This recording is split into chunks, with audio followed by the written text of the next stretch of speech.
Usa ka lalaking nagpailang membro sa Philippine Army arestado sa Valencia City sa Bukidnon. Gawas sa armas ug mga bala, nakuhaan sa abog giingong shabu ang sospek. Ang detalye sa report ni James Paulo Yap. Mao niya ang among intention diri sa mga mag-serve ni og search warrant sa mga.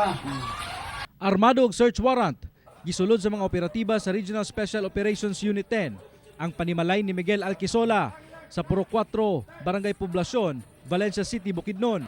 Aduna na matud pay daghang reklamo batok sa sospek nga gadala-dala kini og armas bisan pa man og nagsugod na ang Comelec gun ban o giingong nagpailasab kini nga miyembro sa Philippine Army. Ito yung kalibin niya, nagtuo po nga sundalo din siya. So nung mabiripay nga natin to sa Camp Evangelista, hindi siya kasama sa listahan. So wala siya sa roster ng mga Philippine Army.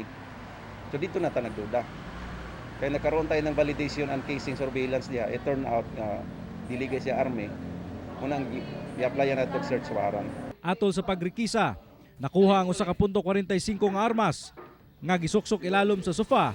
Samtang nakuha sab sa sulod sa bag sa ka-live-in ni Alquisola ang tulo ka mga magasin sa 45 nga armas, duha ka magasin sa Thompson rifle ug ubay-ubay nga mga bala. Gawas niini, nakuhaan sab ang sospek ug 6 ka gramo sa gituuhang shabu nga mukabat sa kapin 48,000 pesos. Sa karon, balhog na sa prisuhan ang sospek ug mag-atubang kini ug kasong paglapas sa RA 10591 ug RA 9165. Ginanglan na mo nga makuha na mong lost firearms. So wala mo i-discount ang possibility nga kini siya magamit po ni during sa elections. Kaya may mga nakita tayong mga information diha nga meron din siyang mga kailang tao na may mga posilpon. Kauban si Makoy Sempron sa kamera. Ako si James Paulo Yap para sa One Mindanao.